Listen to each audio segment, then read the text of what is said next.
what the Church of Scientology is so afraid of. This is SPTV. Good evening, everyone. I'm just very quickly checking my audio to make sure. Thank goodness.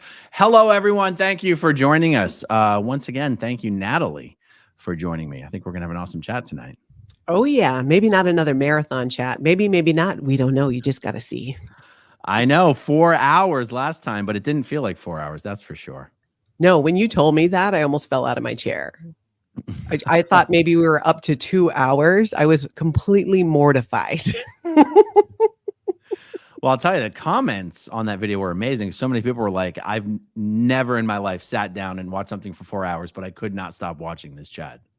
I know. It was so sweet. I'm so incredibly thankful and feel so grateful for the people that stuck it out, especially in the live the whole time, but then would still take the time to go ahead and listen to this. It's something, so much of what I shared, I've never shared before, but more so because I just didn't think anybody would really care. Yeah. And I just really appreciate it. So in our chat last time, we promoted a channel that you have called Tonka Talk, which is a podcast that you have. And then after our chat, you created a different channel specifically for Scientology content. And I want to encourage everybody watching this video to subscribe to Natalie's new channel. So that the @ is at Natalie Webster X Sea Org, but you can see it's called Scientology Life After a Cult. And you're already rocking and rolling over there. I see you did a live stream with your sister. And Yes. we are like that. How cool is that? It was so incredible. My sister, who's 2 years younger than me, she's never talked about her time in Scientology and her time in the Sea organization. So this was a first for her. She just started talking about it. She would join me on Tonka Talk, my podcast. We talk about community and connection. But on Fridays, I share my Scientology story, and she started joining me.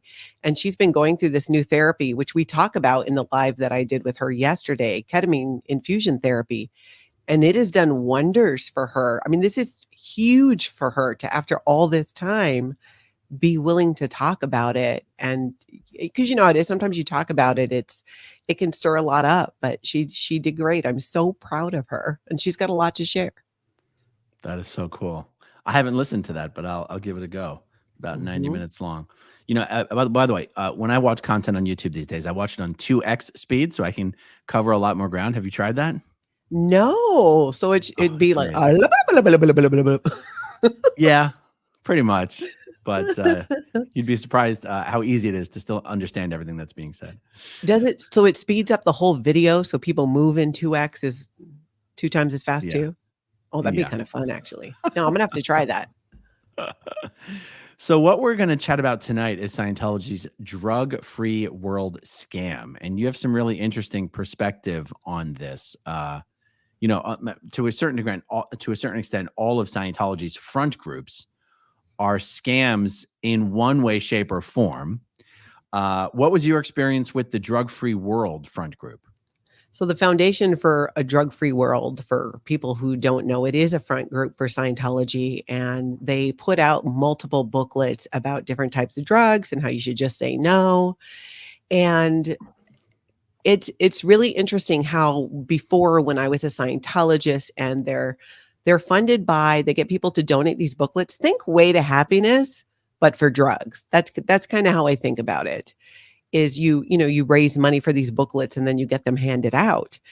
And so in 2007, I was sitting at work one day, working away, and I thought, I just want to do something to shake it up. Because this, again, is right before I decided to leave Scientology. I had my decision to, when I was absolutely definitely going to leave, when I made that decision in 2008, it was after I did a pageant. And I know, hold your laughter.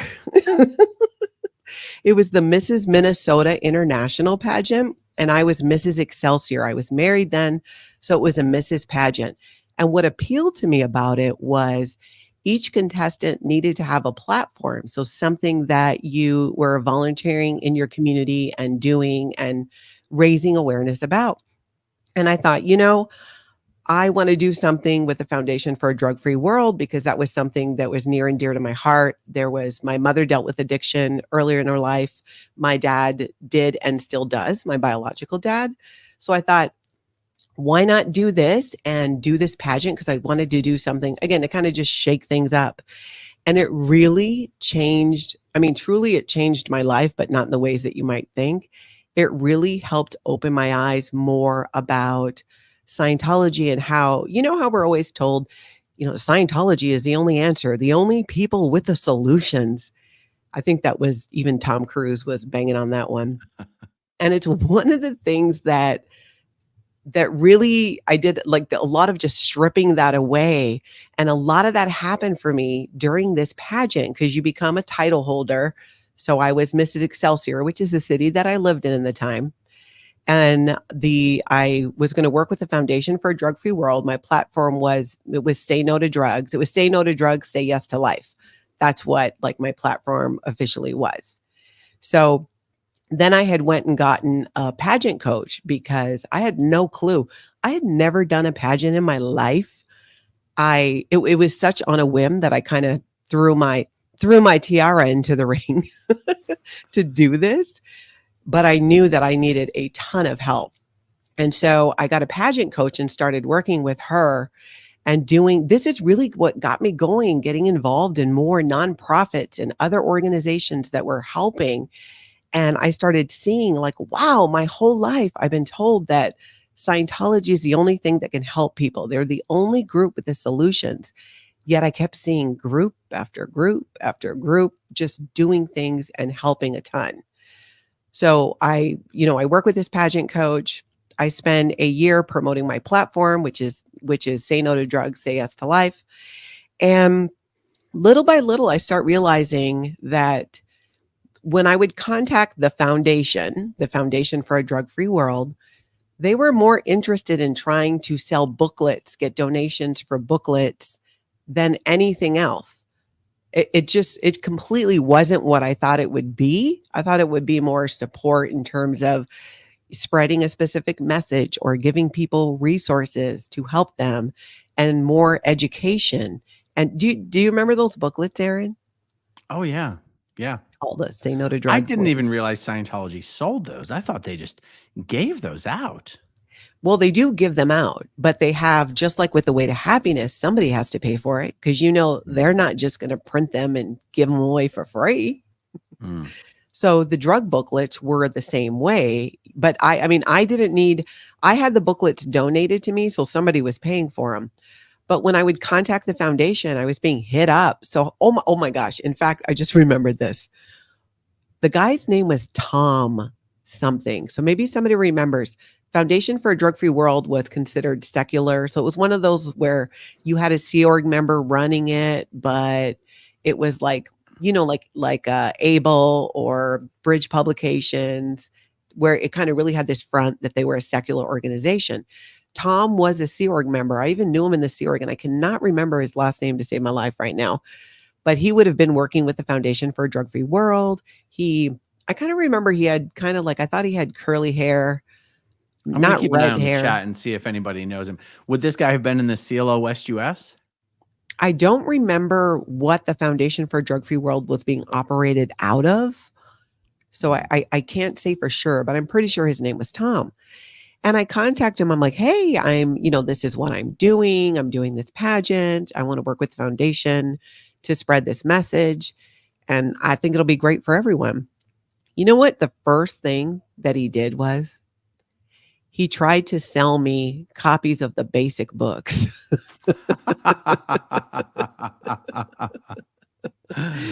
Can you imagine reaching out to even a legitimate organization that educated about drugs, and the first thing they wanted to do was sell you something completely different that had nothing to do with that? That was red flag number one. Well, this was 2007, 2008. That guy wasn't probably allowed to go home and sleep until he sold a certain number of those books packages. Yeah, that was exactly it. And that is what was happening. It doesn't matter what your job was in Scientology or even in the Sea organization. If you were speaking to anybody with a pulse and a wallet, you needed to sell them these new, repackaged, redone Scientology books by L. Ron Hubbard.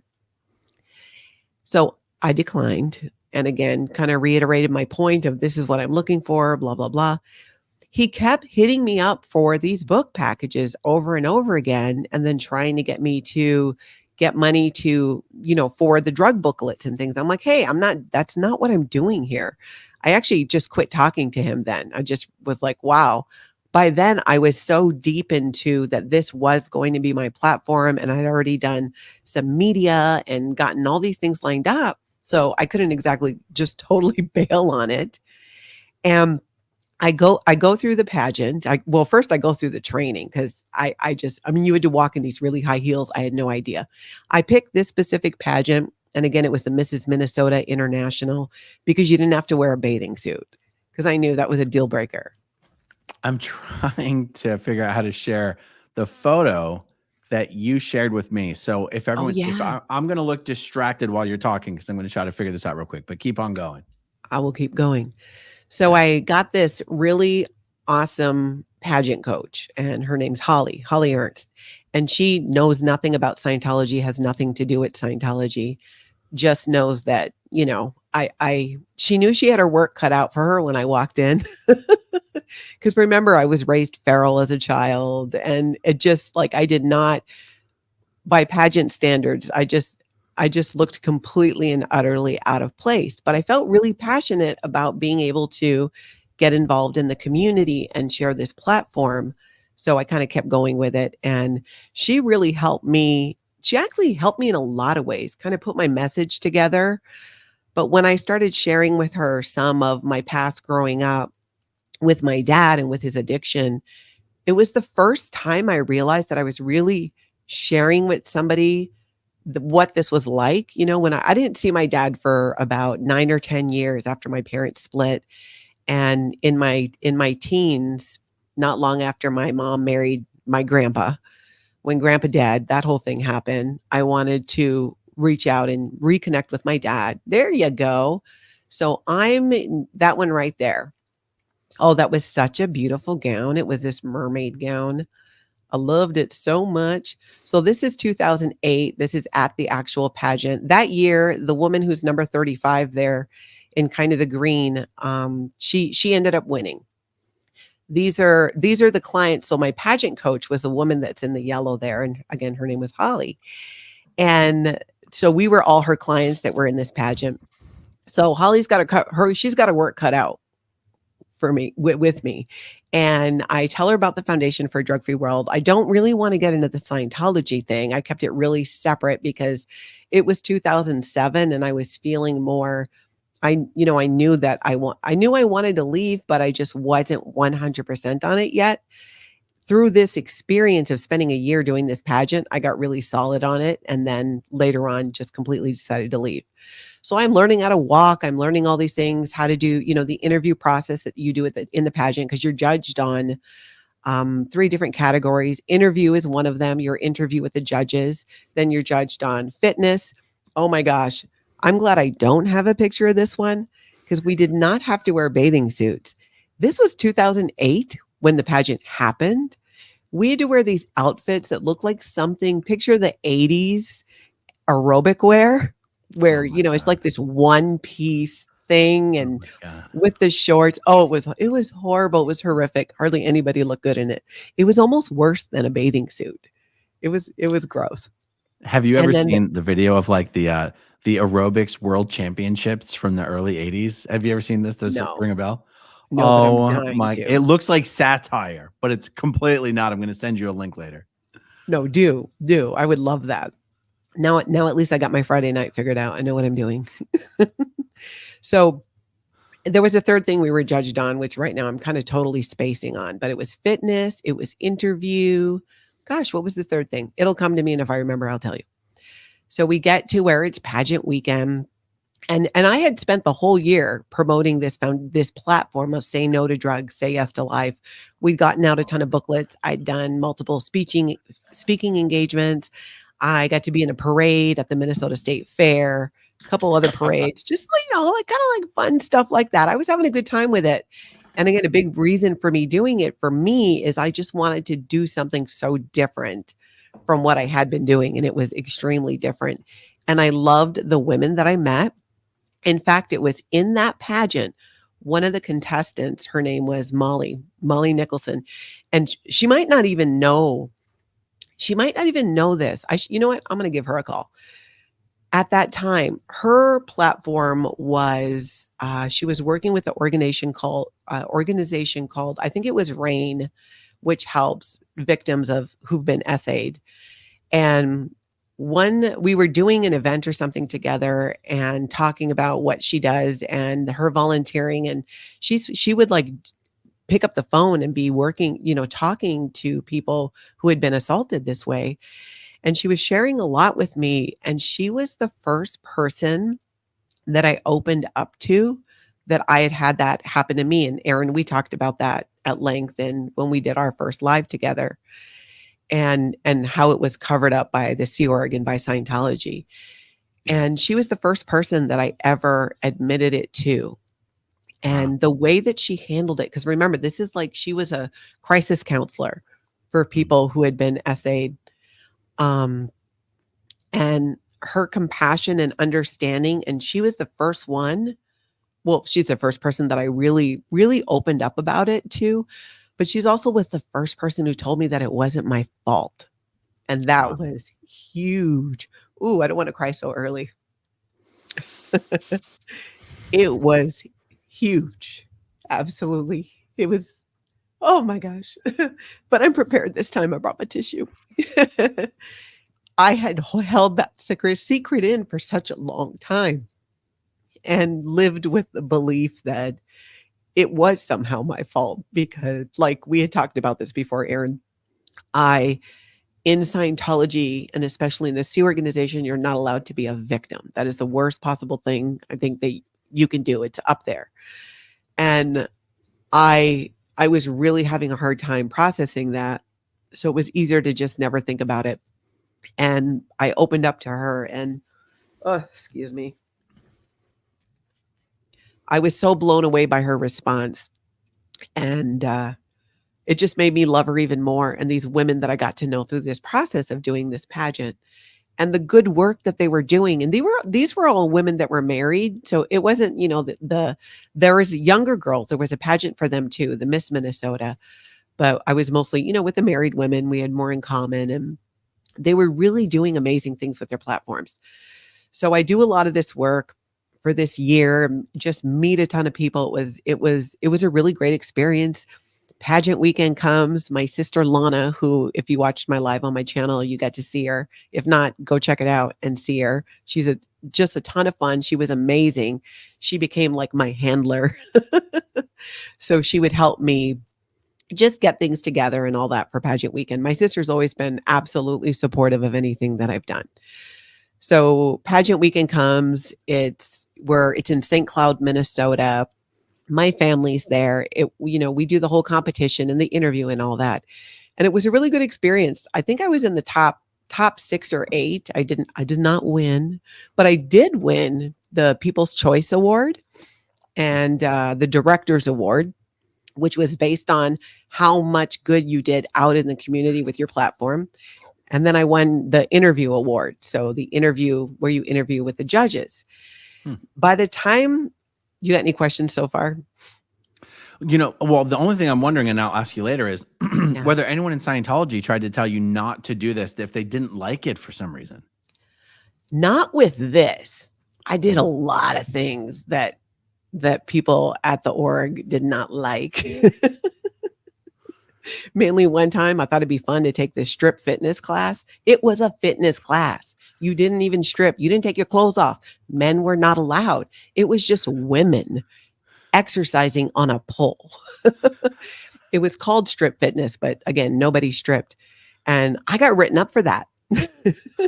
Wow. Yeah. No. Again, it's just women. It was so much fun.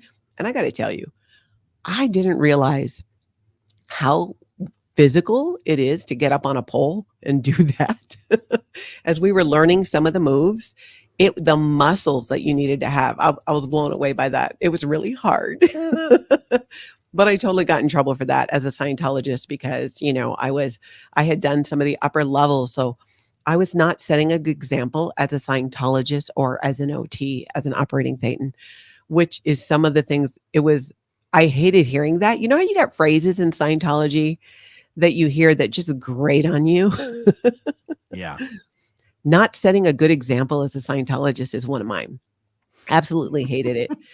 And I was doing the strip fitness because I thought it would be a fun way to get in shape for this pageant, because I was in no way close to being in pageant shape anyway. Oh, So I okay. So thought, they were well, related. yeah, so let's do this. It'd be fun.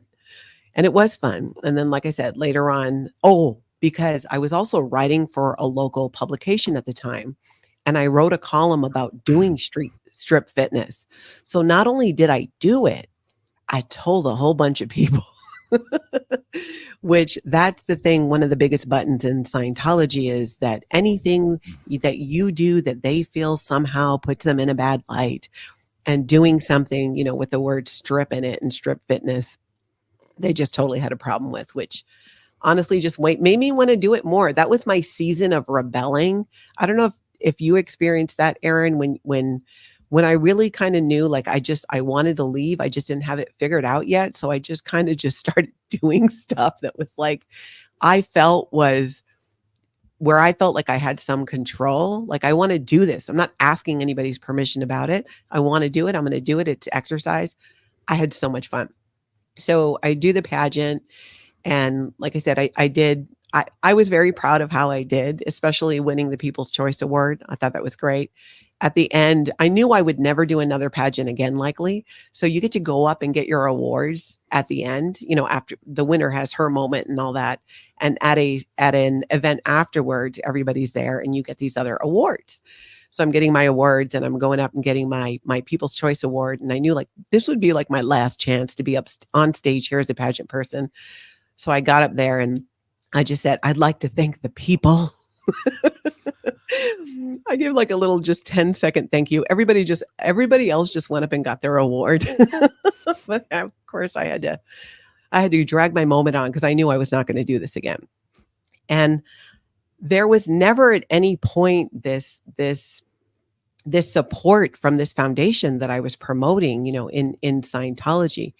Really none. And I was I had created a youth group.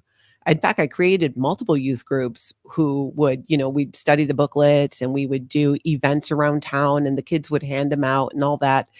And I was able to really keep it separate from Scientology, which I wanted to do because I didn't necessarily want the association. Because like I said, I kind of already knew then that I just was pulling away more and more and really waking up about it. And nobody every time I would talk to anybody from the Foundation for a Drug-Free World, all they wanted to do was just sell me books. It was lost on them that this is an opportunity to really get this message out in my community about the dangers of drugs and this and that. And that wasn't it. So there was nobody at the Drug-Free World, Foundation for a Drug-Free World, who wanted to work with you on how to best promote the organization or anything like this. It was just, oh, will you buy some booklets? Yes. The only person who worked with me was the local DSA, the director of special affairs. So the local would be like the local OSA terminal in the Scientology organization in St. Paul. I think he ended up going to, was it Missouri? I think he ended up moving to St. Louis. His name was Brian Fessler. Some of them you might know him. His wife, Tracy Fessler, used to work in the Twin Cities. And I'm pretty sure they moved to St. Louis. He was very excited because every time I mentioned the Foundation for a Drug-Free World and L. Ron Hubbard in media, he got points for it. Profitable images, LRH profitable images, right? Or inches of positive news press. Do you remember? I forget what their stat is. Do you know? I think it was inches of positive press and minutes. Right. So of course he cared because it was his stat. But ironically, the Foundation for a Drug-Free World didn't care. Not beyond wanting to, raise money for booklets which fine, raising money for booklets. I even kind of get that. But it's like, I was like, just so gung-ho as a volunteer and really believe that this could help people. And the reaction I got just really made me feel like, of course. Yeah. I'll tell you what, though, when I, was a good little Scientology staff member and a Sea Org member, I, we all thought that these front groups is what the IAS paid for. Yeah, To, totally. and looking back on it, I can be like, wait a second, but there was people running around trying to get donations for CCHR and trying to get donations for the Way to Happiness. In other words, all the evidence that the IAS wasn't really paying for this stuff was right in front of our faces. We just sort of chose not to connect these dots. Yeah. But when people donate millions and millions and millions of dollars to the IAS, they think it's for planetary dissemination. Yeah. Now you go, well, there's a whole other organization in Scientology called the Planetary Dissemination Org that's always trying to raise money by selling special metal-plated e-meters.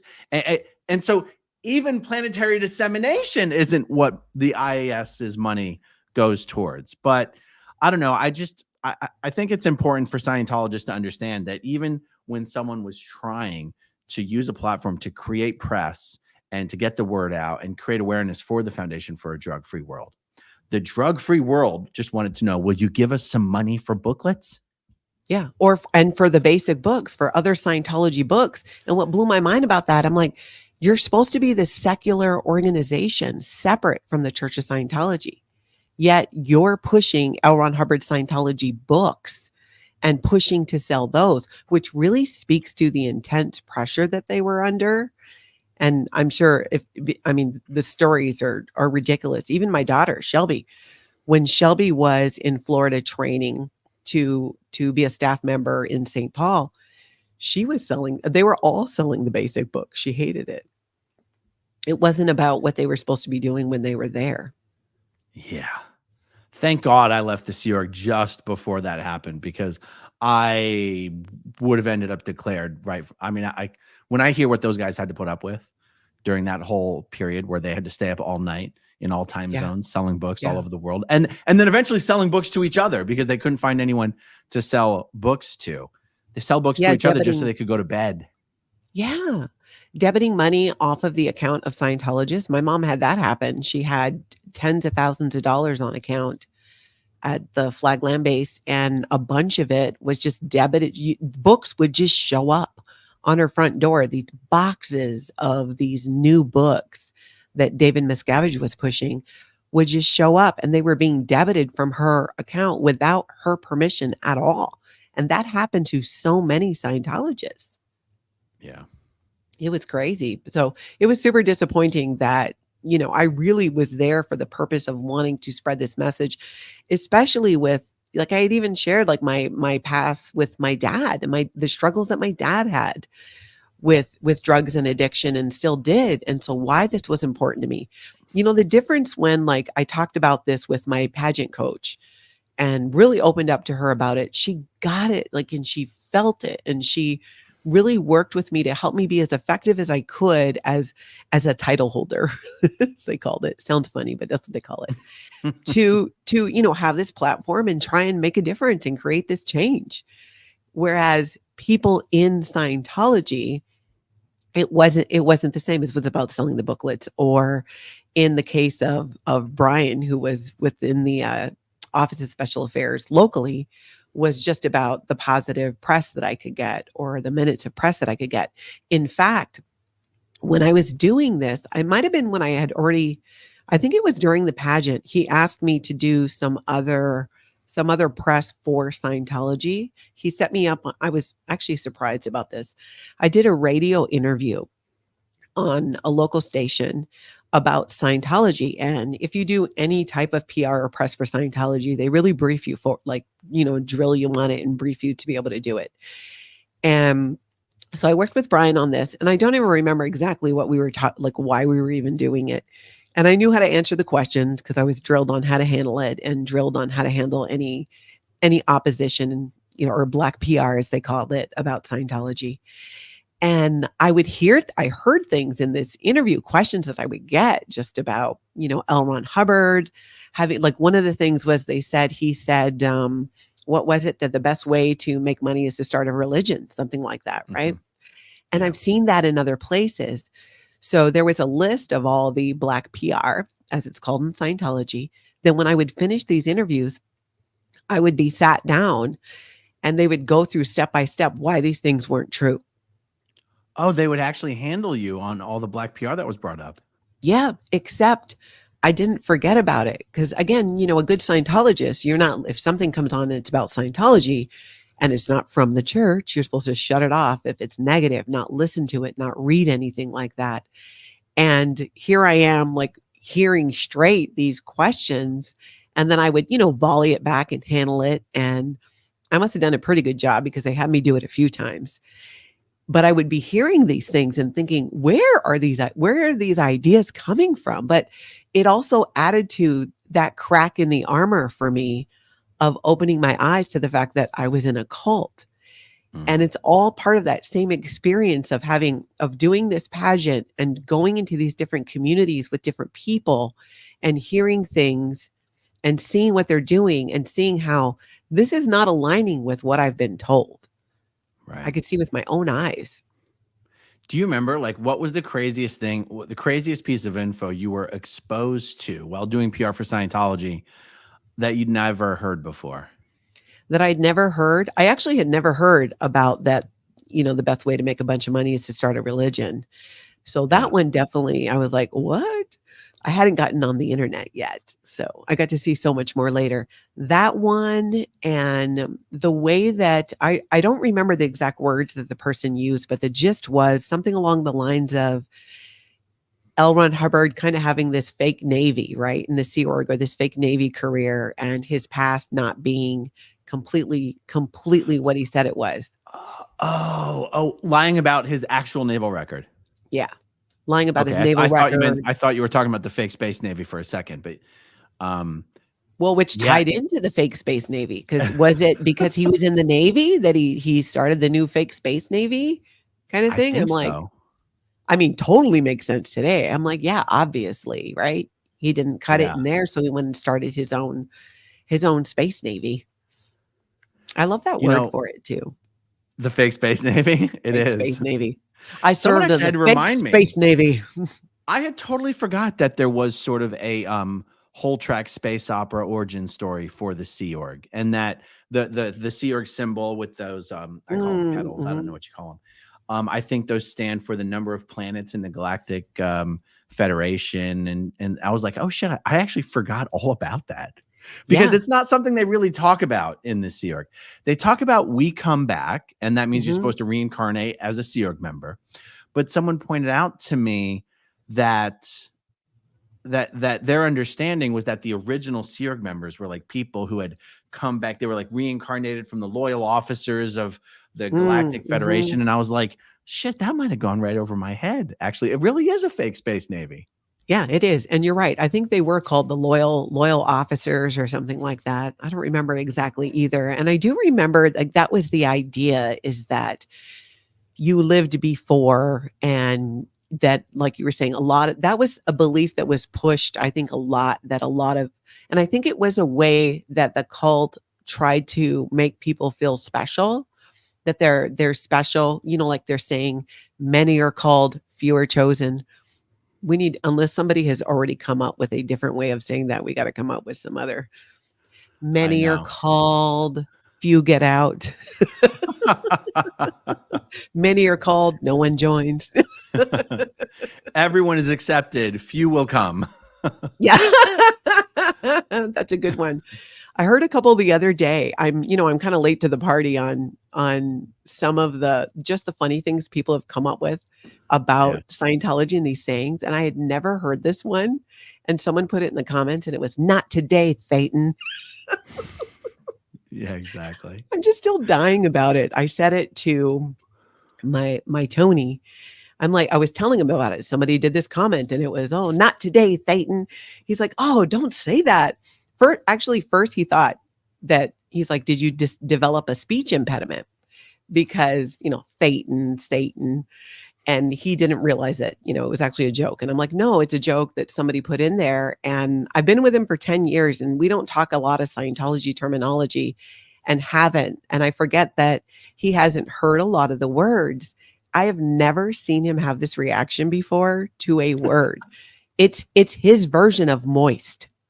Thetan. Oh goodness. He was like, he I doesn't just like can't. it. No, it really, really rubbed him the wrong way. And I've never seen him react that way to a word. You know, there are a lot of people who think that that was sort of L. Ron Hubbard's like wink, wink joke. That, you know, him dabbling in, what did he dabble in? The occult, black Dabbling in magic. the occult and the black magic, and that Thetan is really Satan, but like with a lisp. And personally, I don't think that's what it is. I mean, he came up with a real story of how he came up with the word, right? It was the Greek letter theta with to the nth power or something, which sounds so cheesy. I can't even stand it. Yeah, exactly. Is that what it was? Is that what you remember? That Thetan meant? Yeah, it was something about the Greek word, from the Greek word theta. But was it really just adding an n to theta, or was it like with the n, like with to the power of n or something? I don't know. I don't remember exactly. We were obviously dilettantes, Aaron, and have many misunderstood words.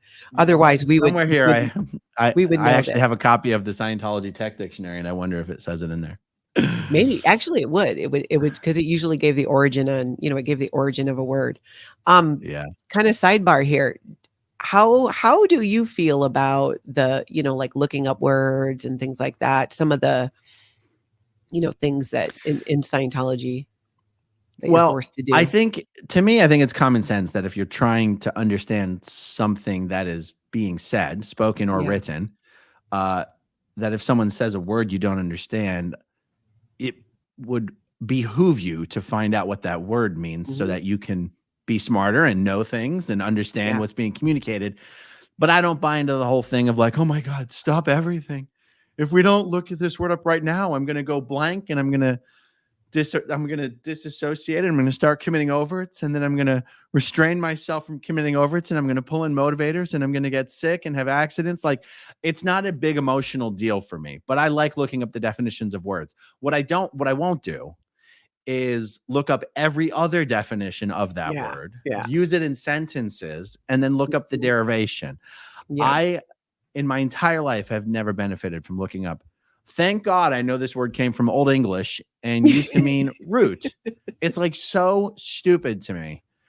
Exactly. It's like Scientology had stock in dictionaries or something. But I will look up definitions of words mainly just because I want to know what someone's trying to say.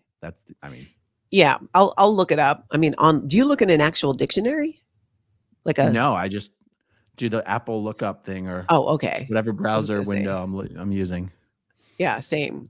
And same thing. I don't look up the derivation of it. And that's something I agree with you 100%. I'm not sure that unless I was going to be in a spelling bee, that's when I think understanding the derivation of words help you, because you're in a spelling bee.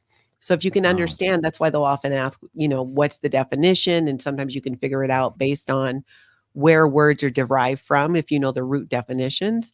Outside of that, and I was never going to be in a spelling bee. So that was one thing that I was like, okay, we're supposed to do it, so I'm going to do it. But I'm right there with you. It just seems kind of stupid and useless. Okay, so let me ask you this though. Demo kits while you're studying. Have you ever in your entire time in Scientology been helped by the use of a demo kit? I think that, you know what? I think off the top of my head, I feel like yes, because I could kind of like put the concept out here, and you take these random pieces of things and you go like, this represents a person and they talk to this person and then they go over here. It for the way that my brain works, that kind of helped. And it doesn't feel stupid. It felt stupid for a long time. I almost would kind of like, do it a little bit on the side, kind of like quietly, or just not so full in it, but I like the clay demos. We got to do a lot with clay in Scientology. You make things out of clay to show a concept, just because it beat just sitting there nonstop, reading. Or my least favorite thing, and this is going to really date me. We're listening to Scientology lectures on those reel-to-reel tapes. Oh yeah. They already had the regular tapes by the time I came along.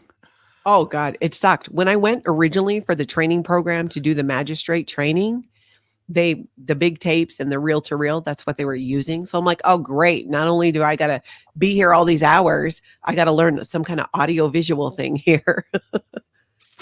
I hated Right. it. I hated it. So when you mentioned the clay demos, that's the follow-up question I was going to ask you is, did you like them because you enjoyed playing with the clay and it was a nice break and it was fun? Or did you ever actually get anything out of them? Because I never, ever, even once gained anything by doing a clay demo. I couldn't stand them. They just made courses take longer.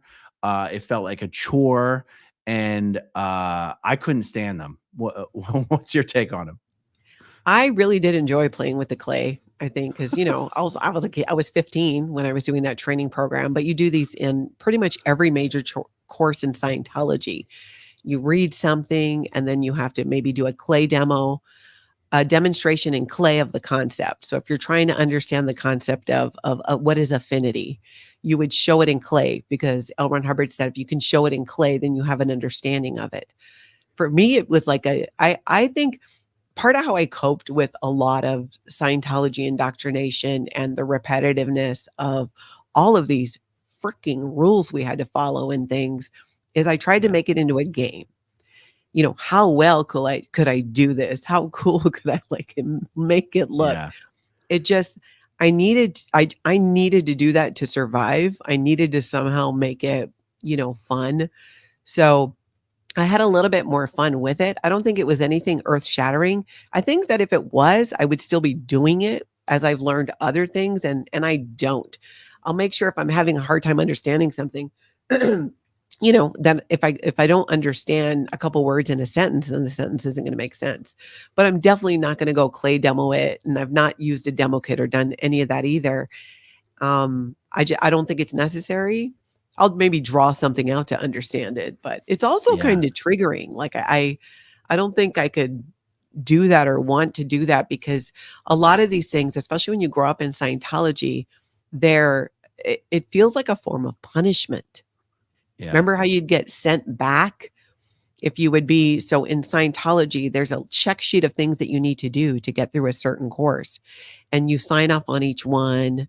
Or if you have a coach who's helping you, they have to sign off on it. So you do that with the clay demos and everything.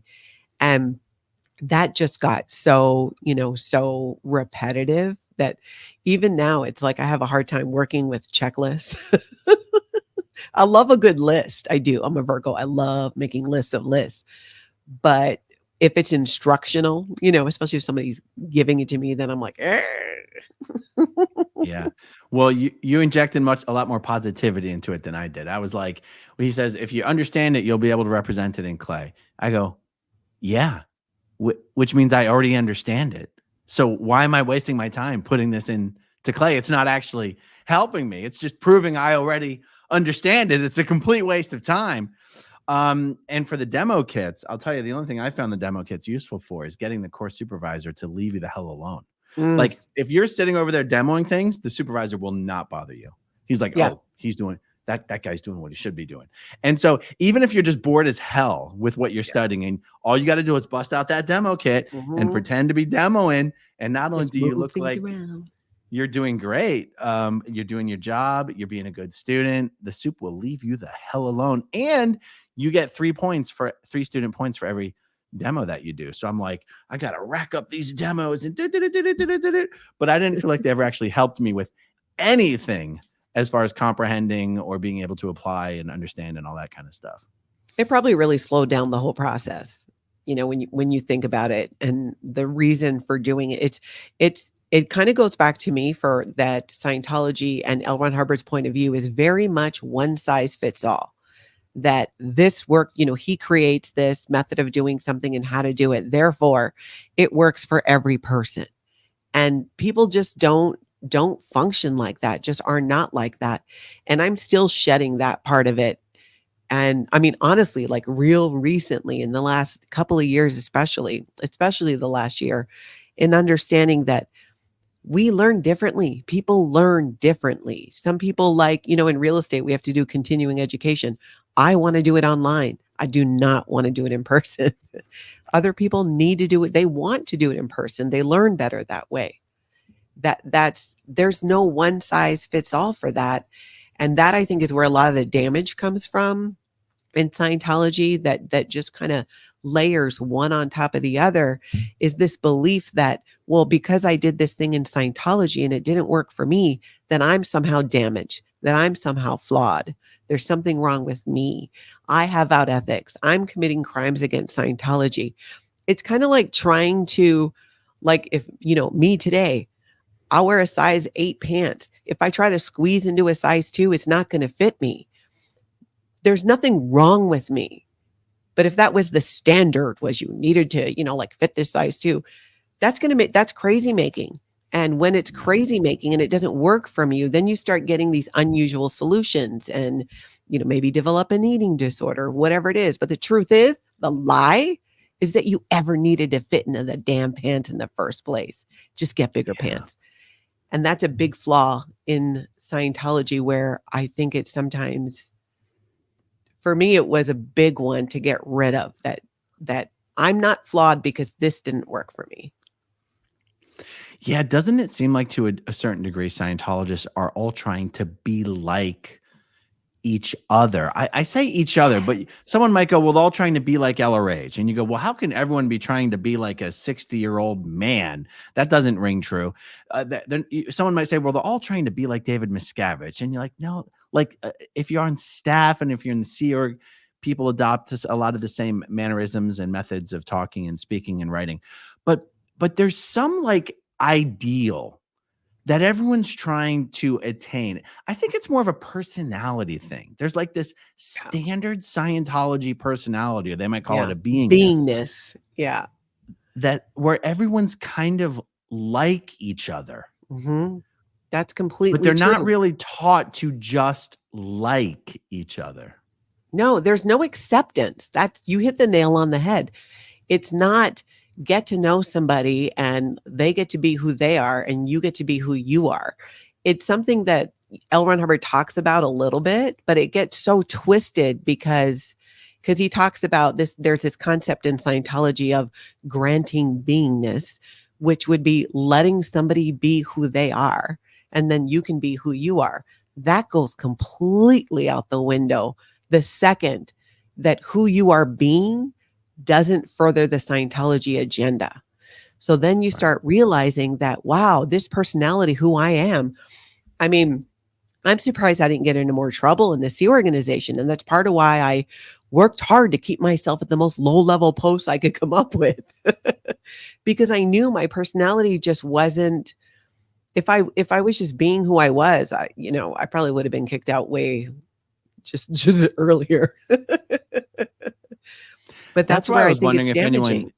That's why I was wondering if anyone had gave you crap for doing the beauty pageant, because that's not something you hear of. That's not something you hear of or see done in Scientology at all. And I can see people being deeply uncomfortable with someone doing something that David Miscavige might think is a little too extra, And and the DSA was actually supportive of you, which is interesting. Because it created positive press. I think that is the only reason I was out there, basically this PR machine for Scientology, because, they took credit for what I was doing, which is so interesting because you're like, well, wait, I thought that the Foundation for a Drug-Free World is secular and has nothing to do with Scientology itself. Yet the person working with me is, at the church. It's another example of how it's just a complete and total utter lie that that's what they're doing. And if I'd had that experience and I went to the Foundation for a Drug-Free World back then and was, greeted or approached with how it should have been, like, yeah, this is great. Let's do this.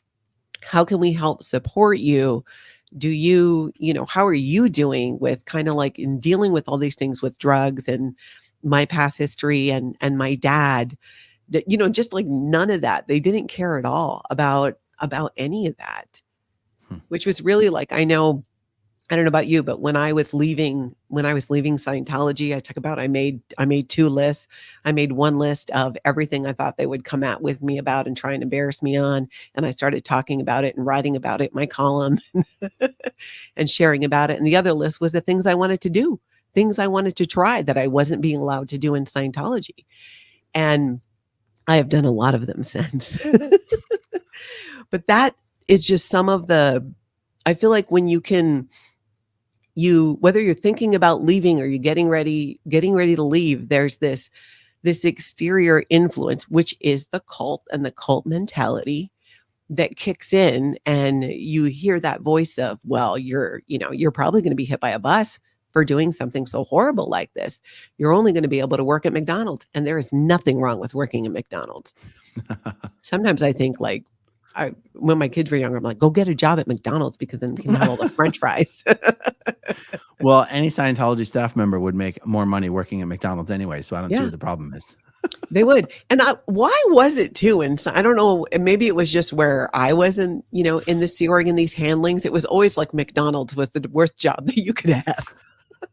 In my opinion, it's a trickle down effect from David Miscavige. He would always say this: flipping burgers. Oh, Like all these guys at Int will tell these stories of Miscavige always being like, you're just going to end up flipping burgers. And I don't know, it's this trickle down thing. It comes from Int to the Sea Org, to the staff, to the public. It's weird.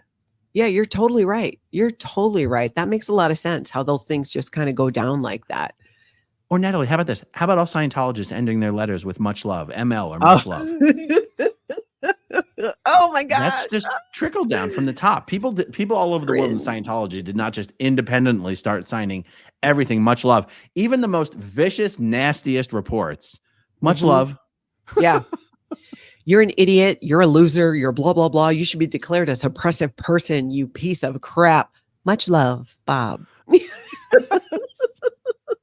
And you know what's funny? When I my first job out of the Sea Org was working for one of the Scientology business consulting groups, and everyone who are staff there is former staff members and former Sea Org members, and they sign their communications much love, and the consultants would sign their emails when they're sending to their clients, even that like ML much love.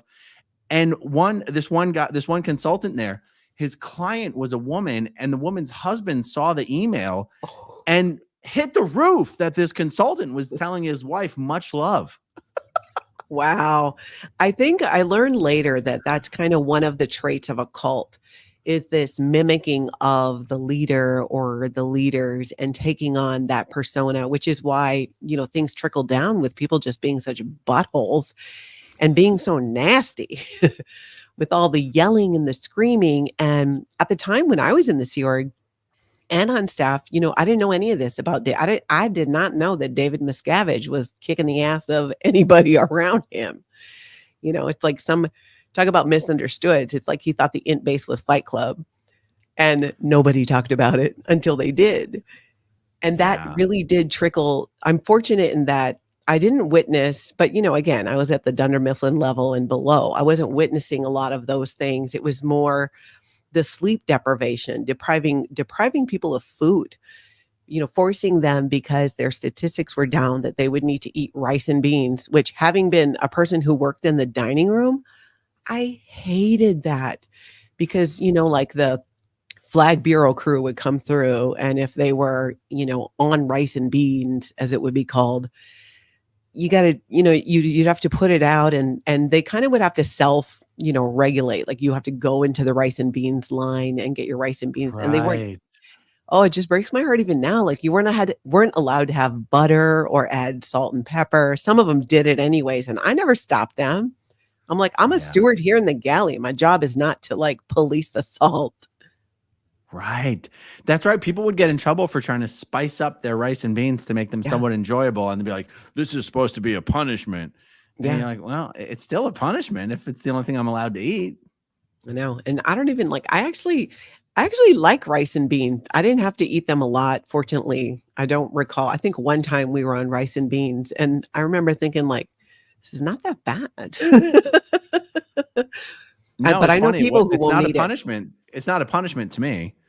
It's incredibly healthy. I mean, it's not nutritionally speaking. If you're trying to have a high protein diet, having rice and beans is like, I can think of worse things to have to do. Yeah. So when I was in the Sea Org, I was like, okay, I mean, it kind of sucks because I want to be able to eat the other stuff as well. But hey, maybe I'll, lose a few pounds this month. Yeah, exactly. I just felt so bad for those people. But this idea of taking on that persona of the leader that is so much of that's such a cult trait. And when you leave and you learn more about other cults, like I love learning about other cults. I love the cult documentaries. I just like cannot get enough of it. And in large part because it's helped me realize that, yeah, for sure, Scientology is a cult. It's run like a cult. There's just evidence after evidence that it's a cult. And you look at it next to some of these other cults, and it's very similar behavior in how they control people, in how they use trauma, in the way that they use shame. That's so big in Scientology. And we've talked about this before in the Sea Org and on staff. Their whole hang up about sex and everything is just absolutely, it's crazy making and not workable. You know, why is it you would think like, okay, it's 2023, maybe even when it was the year 2000, the year 2010, number one, could they stop calling it heavy petting? You're in trouble for heavy petting. It's 1950 called and they want their words back. How many times like people had to clear that up because it's like, well, what's heavy petting? And to be honest, I was never fully clear on it because I'm like, well, would it be touching me here? Would it be touching me here? Would it be or what about touching here lightly instead of heavily? Yeah, exactly. Yeah. Yeah. They were so hung up. Did you watch the documentaries on NXIVM? Yes. Yeah. I think I even finished it. And yeah, I think there were like 2 or so of them. And it does seem that that's the interesting part too, is a lot of these cults tend to kind of turn into some twisted, sexual activity. And I don't know, maybe that's why the Sea Org and Scientology is so hung up on the whole sex thing, because it just blows my mind how you look at the people that they'll protect, and they will only protect people if it means protecting the church. They don't care about the individuals. And Danny Masterson, great example. You've talked about that a ton. They're not protecting him. They could probably give a crap about him. It's how him being found guilty and how that makes Scientology look. That is always their concern, which is why I got in trouble for strip fitness. Well, guess what? Nobody cared in the real world. Nobody in the real world. I wrote a column about it. I told everybody in my community that I was doing strip fitness. Nobody cared. And they make such a big deal about it. And it just creates these weirdnesses around it. And I've always wondered, why? Like why that is. Is it because the people tend to get in trouble, if you allow this heavy petting? I mean, I never quite fully understood. I could be wrong. I think it stemmed from what happened when they started the Sea Org and all the Sea Org members on the Apollo were just banging each other all day and they couldn't find anyone to show up to post. It was totally the 70s. I'm exaggerating slightly. But it was the upsets that were created on this ship from everyone sleeping with everyone else and everyone else's wives that L. Ron Hubbard was like, oh, remember that policy where we said we weren't going to regulate anyone's sex lives? We've completely done a 180 on that. Yeah. And that became Sea Org morality. And then David Miscavige, in my opinion, is the one who took Sea Org morality and said that has to become the morality of all Scientologists. And staff members who come to Sea Org bases have to live by Sea Org morality. And then those staff members go back to the orgs and they think that that's Scientology morality, not Sea Org morality. Yep. And then eventually all Scientologists become these puritanical fucking weirdos, which was never really supposed to be the way it was. No. When you talk to people who from like way back when, they even say like, yeah, it was different. There were still some things that were like, okay, probably not okay, and little on the culty side, but there wasn't as many of those hangups. And you're completely right. That mentality gets taken to the next level, and then it just starts to spread as, just like a cult. And it's so ridiculous because you're like, that's your big concern. And when you go out into the world, when you leave the Scientology world, your dad blew 3 times off the Apollo. Cheryl, who did he blow though? Who did he blow? That's what, let us know. Okay, go ahead. So what was I saying? I totally forgot. I was like so sucked into that. Squirrel. Shiny object. Oh yeah, we were talking about No. let's talk about sex, baby. Oh, I probably shouldn't sing songs that could be copyrighted. Oh yeah, that's gonna ding us. Well, it was short. It was short and obviously not recognizable. It won't. It won't. But the mentality of that puritanical part of it, like you called it, that's the part for me that was so insane and that I rebelled so much against, obviously, because I did a lot that just blew their mind. But it's when you take that even outside of this organization and you go with that mentality and you leave Scientology, and this is just my personal belief and point of view on this. I think letting go of some of that is part of shedding the cult culture, because people out in the regular world, in the real world, some of them, yeah, they're hung up on it, whatever, but most of them are not. I got sent from Hawaii to the middle of nowhere at 13 for 3 months, banished from my home to live in the cold because I kissed a boy. That's all I did. Yeah. I kissed a boy. That was it. And I didn't even like it, which was a real disappointment. It wasn't even the super enjoyable thing because I was 13 and still a little tomboyish, and the tongue in the mouth thing back then, I thought it was gross. And to take action like that. And remember, I was sent to Hawaii as punishment for kissing this boy by my grandpa dad, who broke up his marriage to marry my mother, who was married to his son. But I'm the asshole. I'm the one who's so out ethics and I need to go away. That's a really good example of how that mentality carries over, yet it's all a lie.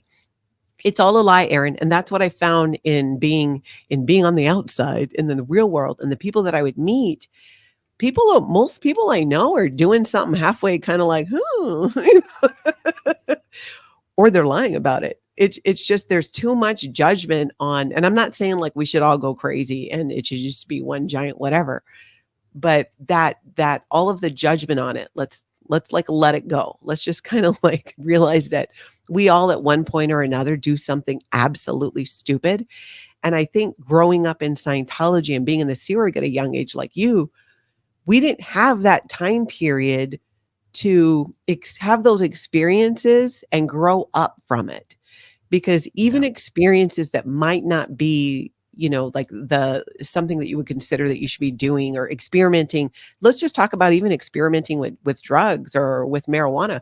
I grew up in Hawaii and had never tried cannabis before. I think my sister and I are the only two people to ever grow up in Hawaii. It's so much a part of the culture. It's everywhere. And we never did until we were far into our adulthood. And they're so over the top about that. Oh, I wonder, hey, how are they handling that now with legalization of cannabis? Oh, it's still, they still see it as pure evil. Really? And I've tried to have, but even before I was declared, I would try to have conversations with Scientologists about this. And I'd be like, now hold on. It's less dangerous than alcohol. Mm-hmm. And the argument I would get back, which is such a lazy argument, is that doesn't make it right. You're just adding more, you're adding a little bit of bad onto something that's already bad. And I'm like, yeah, but you're not arguing for the criminalization of alcohol. And that's worse than this other thing that you're arguing for the criminalization of. You don't see the contradiction there. Like, well, if alcohol's bad, there's no reason to make a society even more unsafe by adding another substance, even if it's not as bad. And I go, oh, they really don't understand how things work. They're just, and especially L. now, Ron Hubbard said it. We have to figure out how it's true. No matter what year it is, no matter that there's been so much more science and studies done on this. And that is the thing too, that makes Scientology a cult, is there's no change. The policy stays the same. Everything L. Ron Hubbard said stays the same. The homophobia stays the same. And you can say, well, okay, he wrote Dianetics and Science for Survival back in the 1950s, where people saw homosexuality differently. Okay. Then, but why is it still followed then? When I worked, in the dining room, in the galley as a steward, that's where they would send people who were busted for sexual perversion, which often were people who were engaging in homosexual activities.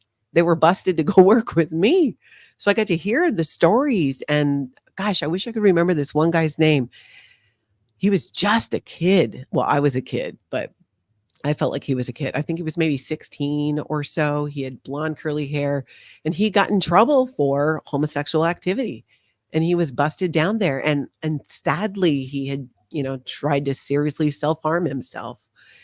And then they still punished him for it. And it's like, where are you going to not, how are you going to keep following something that somebody wrote way back then like that? I mean, even Christianity, there are sects in Christianity which have changed their point of view on it. Not everybody, but nothing ever changes. Nothing's ever updated. I mean, there's policies and flag orders even on how to wash a car, how to do laundry. What about with the advent of new, better washers? I mean, just does it change? Are people still doing it these ways that L. Ron Hubbard said to do it just because he said to do it?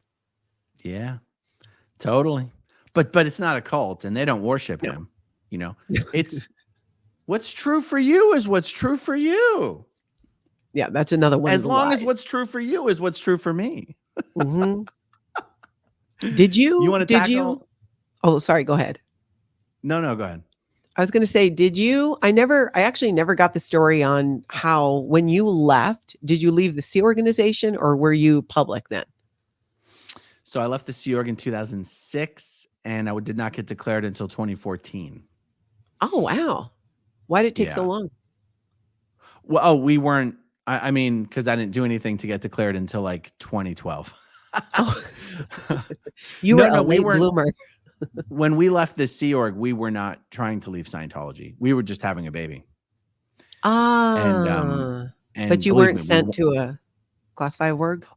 Oh, no, that wasn't even allowed by the time in 2006 rolled around. So, we routed out. They gave us our freeloader debts, our lower conditions. We moved to Clearwater because that's where my wife's family was living, still is living. And but I never really wanted to be a public, but I didn't want to be declared either. Yeah. So I paid off my freeloader debt. I never did my conditions. Eventually, they were so hard up for new service starts at Flag that they were letting ex-SO people who'd paid their freeloader debts but not done their conditions start books and lecture courses at Flag. Wow. So I started the Dianetics books and lecture course, and then I started the Science of Survival. And then something eventually happened where they're like, oh, all the ex-SO people, you can kick them out again. Or if any ex-SO people get into any trouble, just kick them out. Wow. And I think I was starting to get into some trouble with posting on blogs and stuff like that. So, one thing led to another. 2012 is really when things, 2009 is when I mentally started leaving Scientology, but it wasn't until 2012 that they sort of had enough circumstantial evidence on me to be like, we don't like this guy anymore. And it wasn't until 2014 that they actually had enough to actually declare me. So, wow. And that was after the Tampa Bay Times came out, Truth Revealed, that whole thing. Yes, the Truth Rundown. That was it. That was the eye opener for me. And then, but you see, for me, that was really just more electrifying. And you know what's funny? The whole idea that David Miscavige was like beating people up, the part of that got me wasn't that he would do such a thing, but that int management was an environment where he would feel he needed to do such a thing. I always, and I don't mean like, oh, they deserved it. I mean, in my mind, int management was supposed to be this utopia where there was no stat push. There was no stat motivation. Everyone was hatted and trained and clear or OT. There was no public screaming and demanding service. There was no one writing reports to RTC. That I just thought it was like this little heaven. Valhalla. And so it wasn't like, and it wasn't like, oh my God, David Miscavige would be prone to violence. That's not what it was for me. It's like, oh, int management isn't a great place to be. For me, that was the my whole staff and CEO career. I'd only wanted to go to int management. Wow. And I always thought everything would be great up there. And it turns out the reason the Sea Org was shit is just because it was such a trickle-down effect from the pure, unadulterated upper level shit. It was even worse at int. Yeah. I thought everything would be better at int. So when I found out it was even worse at int, That's what was a paradigm shift for me. Not that, oh my God, David Miscavige would hit somebody. That didn't actually bother me, to be perfectly honest. It never occurred to me. I figured if he was going to hit someone, it would be at some lower level org. It didn't occur to me that he was, you see, like the upset was that in management was a place where that would occur. Not that Miscavige would ever do something like that. Yeah. It's kind of finding out that your heroes are not heroes. Right. Or that if international management isn't a utopia, then Scientology doesn't work. Like for me, that's like 1 + 1 = 2. If international management is not some perfect example of what a Scientology world would be like, which is ironic because it actually is a perfect example of what a Scientology world would be like. But if international management is not this perfect place and a shining example of what a Scientology world would be like, then there is no place where that is true, and Scientology does not work. That's what it was for me. How long from when you realized that, like when it hit you, did you think that, did it hit you and you accepted it right away? Like, oh my gosh, this is the truth. Or did it take some time and repetitiveness of seeing those things that were wrong? I needed something to like just really, really drive it home for me. And that was when I heard from Dan Kuhn, who was the RTRC director. So Dan Kuhn was Joe in the Pro TRs film. Did you ever see the Pro TRs film? Yes. So he's the guy who L. Ron Hubbard passed and said, you have perfect TRs and all this kind of stuff. Or at least so we're told. It turns out L. Ron Hubbard might not have been the biggest fan of Dan Kuhn's TRs. But his post in the Sea Org was the director of the LRH Technical Research and Compilations Unit in the Senior CSINT office. If anyone on planet Earth knew what L. Ron Hubbard left behind, it was Dan Kuhn. If anyone on Earth knew, or at least this is how I was thinking, if anyone on Earth knew whether there was the upper OT levels, whether they existed or not, it's Dan Kuhn. And when I heard from Dan Kuhn, I mean, maybe he might have intended to leave something, but we've gone through every scrap of paper he left anywhere. And if there's any mention of what's supposed to be on the upper OT levels, we weren't able to find anything. And I'm like, that's all I needed to hear. I'm done. There was no existential crisis. There was no, what do I believe and what do I don't believe and what's true? I was like, oh, no upper OT levels. My belief in the upper OT levels is the only thing that was allowing me to rationalize how incompetent all of the OT8s and OT7s I've ever met have been. Like how unimpressive. Like I had met Sea Org members who I would think, oh, I would like to be more like that person. Like they just exuded competence and whatever. I had never met an OT8 that I was like, oh, I think I would like to be more like that person. They just all seem so wrapped up in their own problems and their own importance, and you know, and the high level Sea Org members, at least the ones that they would send down to us and put on a really good show for us, they didn't seem to be like that. They didn't seem to be all wrapped up in their problems and significances, and they were just competent. You know, at least the people. I'm not even talking about David Miscavige because I never met the guy. But, you know, there were certain Sea Org members from INT who would come down and grace us with their presence and either give us briefings or come down on missions. And they were impressive people. Yeah. And those people are the ones and thinking that the OT levels will make you more like those people or 1,000 times better than even those people. It's that kind of belief that kept me believing in the entire thing. But when you find out that at INT management, everyone's just as paranoid and stat motivated and scared as everywhere else. And when you find out that there are no upper OT levels, then for me, I was like, oh, well, in other words, there's nothing. Yeah. There's nothing, because all we were ever operating on was hope and some promise of something that would be coming in the future. And if that's not there, then what we really have is nothing at all. Yeah. And what else are they lying about? Yeah. And I was pretty okay with that. Actually, I didn't have some like crisis about it. Yeah.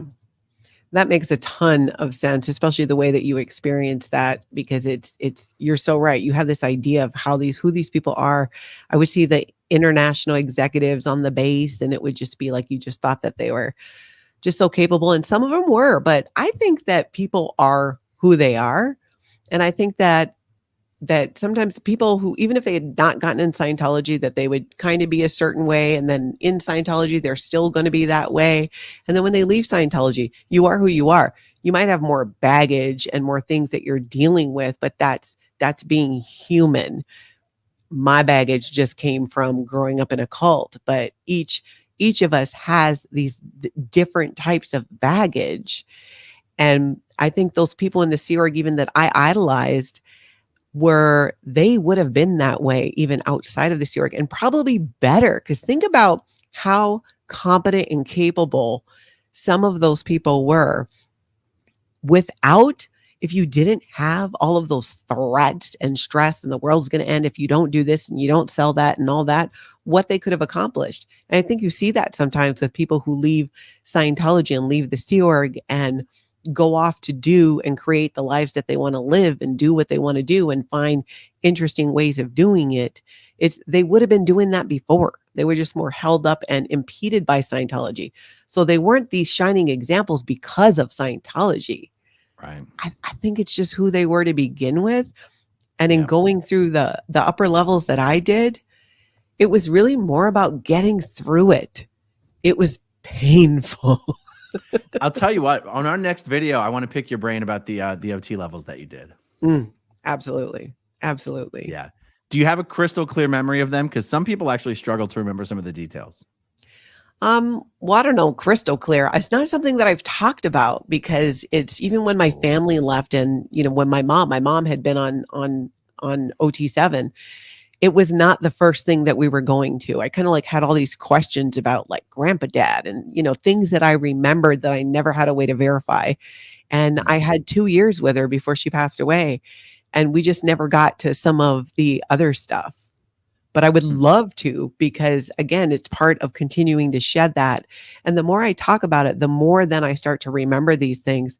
But it just hasn't been conversation where it's like, hey, let's go grab a drink and talk about my body thetans. I probably talk about it more with people who were never in Scientology, who saw South Park. And they're like, is that really the big confidential material? And I'm like, yeah. I mean, pretty much, and how you handle that. But absolutely, because I can tell you things that the processes and what you'd run in session and what would come up, and how you'd have the e-meter and just kind of managing all that, what's real and what's not real. To this day, I don't know. And we can get more into that later, but I definitely do remember some things that made me question. Yeah. You want to tackle some questions here? Yes, this is my favorite part. Okay. Liz Gale mentioned, I did the course, How Babies Are Made, as a kid. And that was a crazy clay demo period of life. Just get a circle of clay. How babies are made. I don't know that. I wonder if that came out later, because I'm pretty sure I'm quite a bit older than Liz. I think there was a number of kids courses that sort of came and went. And this might've been, I don't know if that was in a, Liz, I'm not sure. Was that in at Delphi, or was that at an org? Cause I don't remember that course specifically, but, but there were a breed of Div 6 or kids courses that kind of came and went, a couple different breeds or generations of them. Yeah. Anon says study tech is a huge, massive waste of time. For the most part, it is. Again, I still think there's value in understanding what a word means. I mean, that's how you get smarter, really. I just know what is a word. And I will say this. I do, when I'm I like to learn all kinds of new things. And with YouTube, it's amazing how much you could learn. I'm ready to do surgery on someone. You can learn everything. So when I'm doing something, I had to replace my shower diverter, when you turn the thing on and the shower's supposed to come on. And I was watching a YouTube video about it, and I was having a hard time.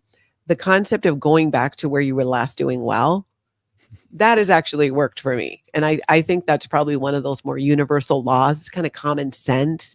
It's getting all gunky and you can't quite figure out these steps here. Well, if you just go back to before you got confused and just start over, then, it makes sense. But that's so common sense and not just Scientology. It is. Cornelius says most ADHD people love clay. Well, I guess that's not me then. No. Let's see. VJ Burke 70. I'm with Aaron about demo kids. Don't waste my time. Play the game.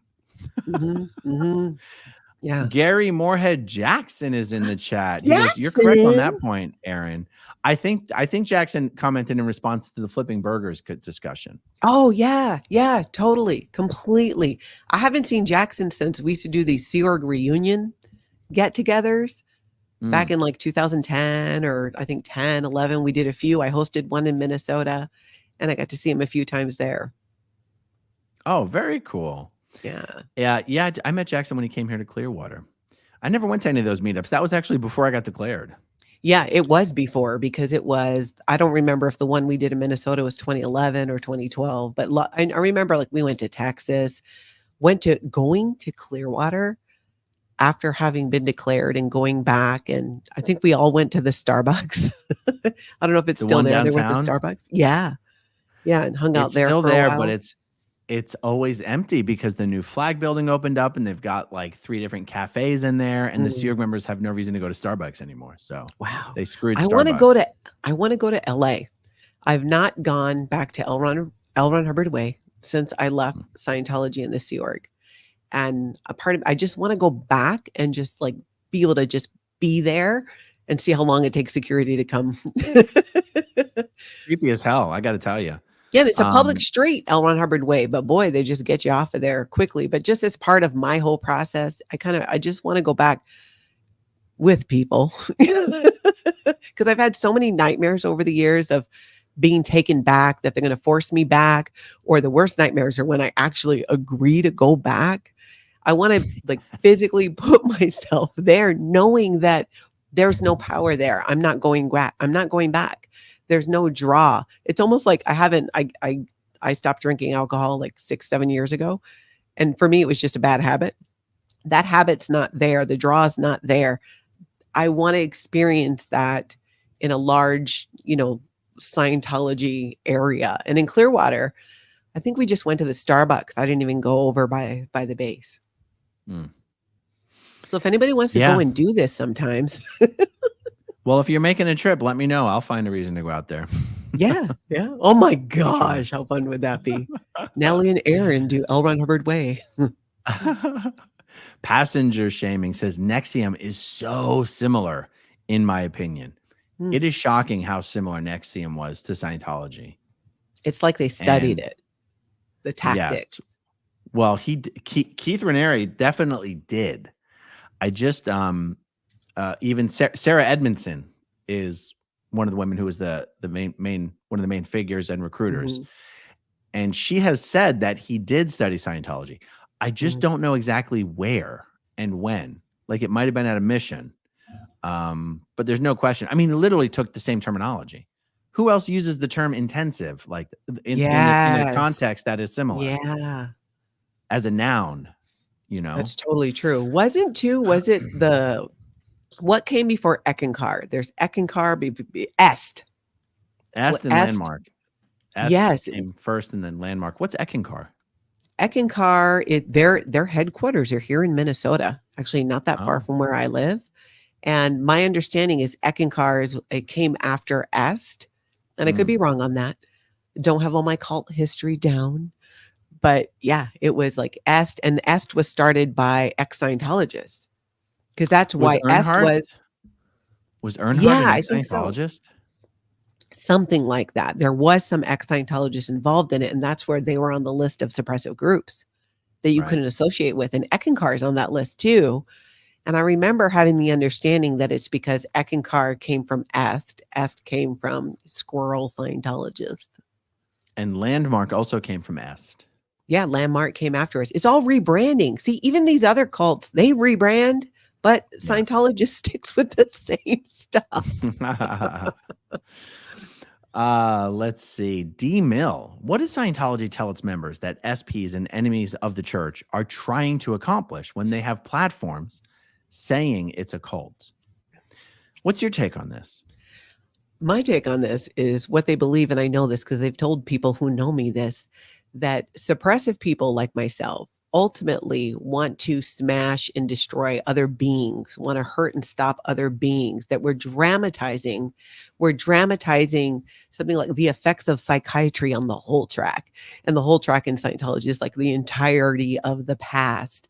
So it's just a giant dramatization that we're doing. If you're truly, like a suppressive, not just a potential trouble source where you're being influenced, but that's the justification, because they want to position this label of suppressive person with being psychotic, with being crazy, with being violent, with being things that people don't like. It's all positioning, which is why I love so much, which, by the way, I need to get an SPTV logo Oh, okay. so that I I'll can send put you it one. on my channel. I Yeah. love this SPTV because, one, it takes the power away from Scientology and it makes being a suppressive person a cool thing, which has got to just piss them off so bad. But I think that that's it. What do you think? I mean, you nailed it right on the head. Some people get even lazier and say that we're being influenced by big pharma and big psych, Oh, yeah. and that gets just down an even crazier rabbit hole. But even if you go, okay, but what's behind the big pharma and the big psych, it would go back to what you said. Yeah. Motivated by this effort to keep people down and suppress people, and that comes from an incident where basically they were almost destroyed and they're still stuck in that incident and they're not in present time, and all that kind of stuff. God forbid it's ever just people honestly pointing out horrible abusive policies and practices. God forbid. Yeah. And the fact that they'll too, like when I left and I told them I was leaving. I was excommunicated later. And I was so like, I was fine. I knew that I would end up being declared because I was told that multiple times. But I was like, I left Scientology. And now you're telling people that I was kicked out, that you excommunicated me? No, I broke up with you. Exactly. I ended it. Exactly. And even that they try to take away from you and make it like, no, we had to kick Natalie out. And I'm like, no, That's right. no, I broke up with you. Well, they create that circular logic where they go, well, leaving is a suppressive act. So if you leave, then we declare you a suppressive person and we expel you, even though you're already gone. Now you're double gone, and we can say we goned you. It's so stupid. I broke up with you. Wonder Woman, int management sucks, and there's no OT levels. I'm out. What? Yeah. Becky, Sam, of course, destructive cults can only operate if there are smart and competent people who run the system. Oh, that is such a really good point. And you're right. You're totally right. The only reason anything I think ever happened and got done in Scientology and the Sea Org were from some of the people who were like, okay, well, we're here. We might as well do this. And we can, because again, I believe that you are who you are. And the more you can like shed that baggage, then the more capable and stuff that you can be. But it's so piled on. People are so suppressed in Scientology that the people I look at that we talked about that I admire, I often have that thought like, I would love to see that person out, because what could they do in the world? What could they be? What could they experience? Because they're just such capable people to begin with, not because of Scientology, often in spite of it. Yeah. Who's one of your favorite people you'd like to see? Like if they left Scientology, you would love it and you would want to reunite with them. Ooh, let's see. Reunite. So somebody that I know. Someone really loved in Scientology, and if only they would leave, if only they could leave. If only they could leave. There's a couple first that comes to mind are some of my really close friends that I have had when I was living in Seattle, and even after I moved, I would later on in life, after I, became a public Scientologist again, I would go see them. I would absolutely love that. There's about 3 of them out there in Seattle, 5 that I would absolutely love to see leave and have that freedom. And it's especially sad because I know a couple of them for sure, wanted out, had their doubts, saw the outpoint, saw what was happening, saw the writing on the wall, but they were threatened with, because they had kids in the Sea Org, that, if you continue talking to Natalie, if you continue going down this route, then, your child's going to have to cut ties with you. What about you? So for me, it's my old friend Paul Stein. Paul and his wife Diane Stein. And I want to say a little thing about this, because in Scientology, I have said, and other people have said, there's no such thing as a real friend in Scientology, because it's always so conditional. It's always conditional upon your standing in Scientology. And yet in Scientology, I would argue there's still a distinction between people who are friends with other people because of who they are in Scientology. And then there's people who you're friends with in Scientology because you genuinely love who that person is. Like, you actually connect as human beings. Yeah. And it's a shame if Scientology gets in the way of the friendship, but you were friends because you actually really liked each other and not because of who you were in Scientology. Does that make sense? 100%. And so Paul Stein and Diane Stein. Diane, I think, was the DSA Atlanta. Paul was probably the Reg of the DSEMSEC Atlanta. And then they moved to where Clearwater. did you meet them then? Oh, they moved to Clearwater. Okay. I met them when I left the Sea Org and started working at Measurable Solutions, one of the wise business consulting groups here. And Diane was my senior, and Paul was the Reg, and Paul was just my best friend. Like one of the closest, honest to God friends I've ever had, Scientology or otherwise. And it's one of those things where he's such a good person that I know that even as he started to have to distance himself from me because of Scientology stuff, he knows, and I know, that it's because he has to play by Scientology's rules, and not that he honestly thinks I'm now a bad guy. Yeah.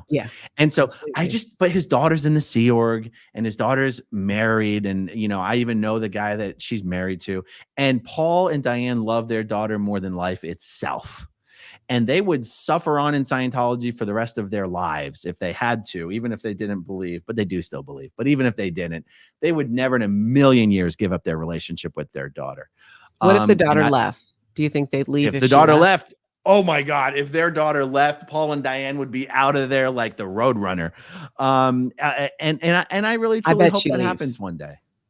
I think all these young women, this generation of Scientology Sea Org members, I believe all of them will eventually leave to have kids. I don't believe that any of them are I just think that this generation, like, being exposed to the internet as they are, I know not to a large degree, but just to the degree that they are, and they can see how much happiness is available out there in the real world. I truly believe that one day, Paul and Dan will leave Scientology when their daughter does. And when that day comes, Paul will do more UFC fight nights.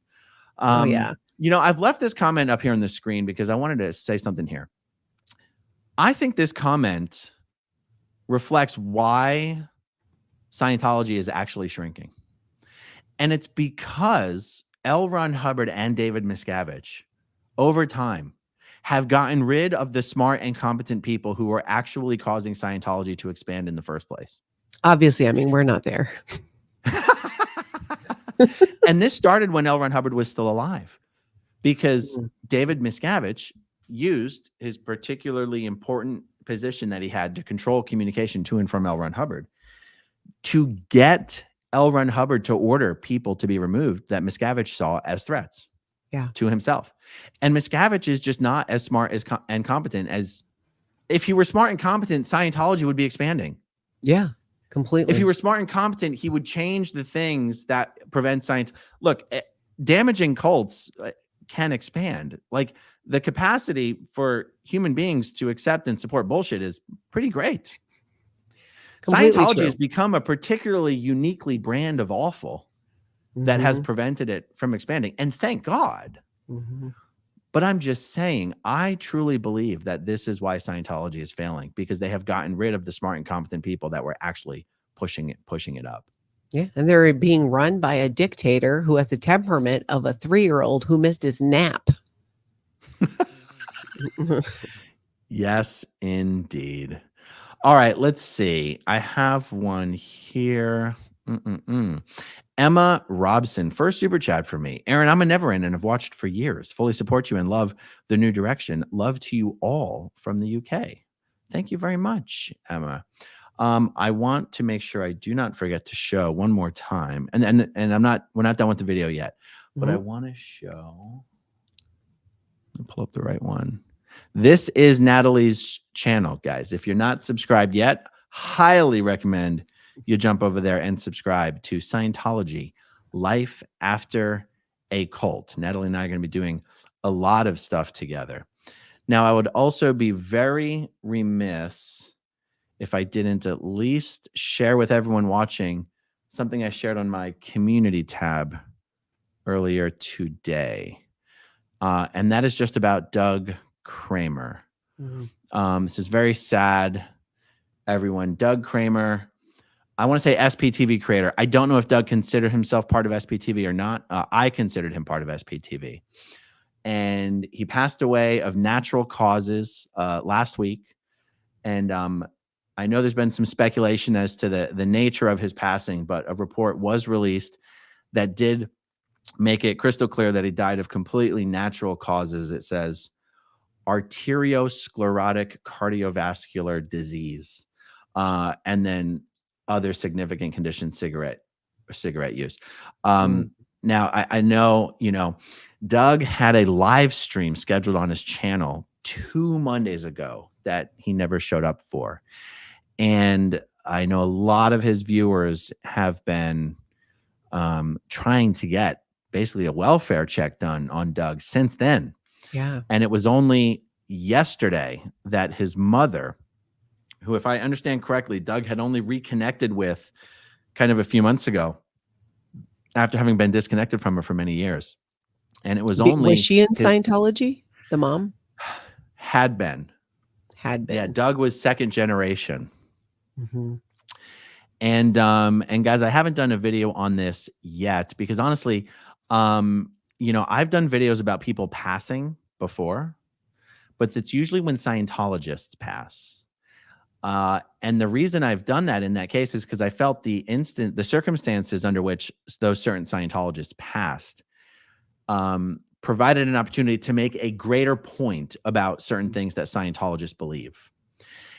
There have been a lot of former Scientologists who've passed, even ones who are friends of mine, that I've never said anything about because there was no good reason for, like, in order to do a video for me, there's usually a greater point that I'm trying to make when I do a video. And just the fact of having passed does not warrant me doing a video about that person. In fact, that would be somewhat exploitative of me. And so what I've been trying to wrap my head around is there a greater point that I want to make, or that I think Doug's passing, or the circumstances of his passing, do the circumstances of his passing, are they such that there is a greater point to be made? And I'm just not sure that there is. I've been racking my brain about it all day. I mean, for what it's worth, guys, Doug and I, Doug and I probably haven't spoken in close to a year. I've never met Doug in real life. We did an interview on my channel. I did an interview on his channel. But the relationship was a little bit weird and a little bit strained. We never had a falling out per se. We never shared negative words. But, for me, I have to think twice before doing a video about someone having passed, because I need to, for myself, make sure it's not just somehow exploitative of what really is a private situation. Yeah. And thank God I didn't do a video about it before we found out what he actually died of, because I would have been one of those people speculating about how he died. And I'm glad I did not do that. I'm really glad I did not do that, because look at that self-control. I might have. So as it stands right now, guys, I feel like I will end up doing some kind of a video about this tomorrow, but I don't swear to it. I have to, for myself, feel like there's really a message and a point, and not just, hey guys, someone died. Like, that's not even what I do when a Scientologist dies. Like, hey guys, a Scientologist died. Isn't that interesting? Like, it's not interesting. It's sad as hell. In all cases, it's sad as hell. There's one thing, and maybe I'll dig into this a little more tomorrow. Like, one thing I found fascinating when I interviewed Doug was just how much his experience as a public Scientologist had deeply, deeply, deeply damaged him. And I think there is, you could forgive non-Scientologists who've never been involved for thinking that the deeper or the higher up you are involved in the organization, perhaps the more damaging or destructive that it is. And in some ways that's true only in respect to how close you are to David Miscavige. Like, the closer you are to David Miscavige, the more abuse you suffered at the hands of David Miscavige. but that public Scientologists, whether someone is a public or a staff member or a Sea Org member, Scientology can hurt everyone involved in those echelons in very deep and sometimes very different ways. And I'm saying that because I don't think Doug ever joined. I don't think Doug was ever on staff. I don't think Doug was ever in the Sea Org. But the stories of what he went through and experienced as a kid growing up in Scientology, and even as an adult, as a public Scientologist, I mean, just really devastating, heartbreaking stuff. And that's why I think it's so important that there's like 100, 200, 300 former Scientologists telling stories and getting other people to tell their stories on YouTube, so that people can truly understand that all across this spectrum of experience in Scientology, it's almost like no one comes through this unscathed. No one. And that being a public Scientologist does not mean that's like the lowest level, like that's the lowest levels. That's not. Being a public Scientologist is what all of Scientology is built on top of. Like public are almost anyway, I don't want to be too long-winded about it. Yeah, I think sometimes the mind, the mental abuse and the spiritual abuse, that it's the physical abuse is mostly what you saw with David Miscavige, and mental and spiritual abuse. And the everyday public, weren't getting their asses kicked that way. But it's still, I just saw people and families devastated financially, mentally, just when,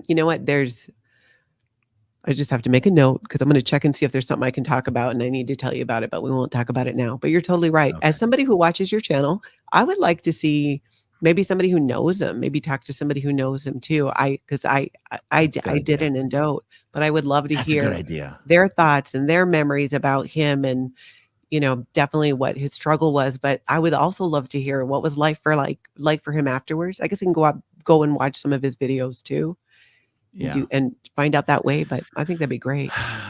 And guys, because I have my platform and I do what I do, I will simply say the fact that Tony's mother requested that this be kept private until his next of kin could be notified, and the fact that Tony Ortega couldn't respect that request and just gagged at the opportunity to break this story the moment he heard about it, is why so many former Scientologists won't have anything to do with Tony Ortega, and why I encourage everyone leaving Scientology to do not talk to Tony Ortega. So I'm just saying that, guys, because that's what I do here. I look out for my community. Tony Ortega is not a part of my community. All right. Well, let me see. There was something else that popped up here. Karen McCourt, thanks for sharing the official cause of death to stop speculations. Yes. I thought that is the least I could do. All right. Well, thank you everyone for joining us this evening. One last time, jump over. Let's see if I can do this quickly enough. Please jump over and subscribe to, here it is, Scientology. Life After a Cult. Thank you for joining us this evening, everyone. Thank you as always to all of you who watch until the very end, and we'll talk to you soon. Okay, if you want to see my rock and roll songs, click right on this guitar.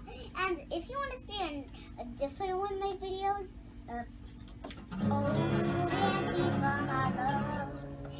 then you could click right inside here. If you have subscribed or not, subscribe right here.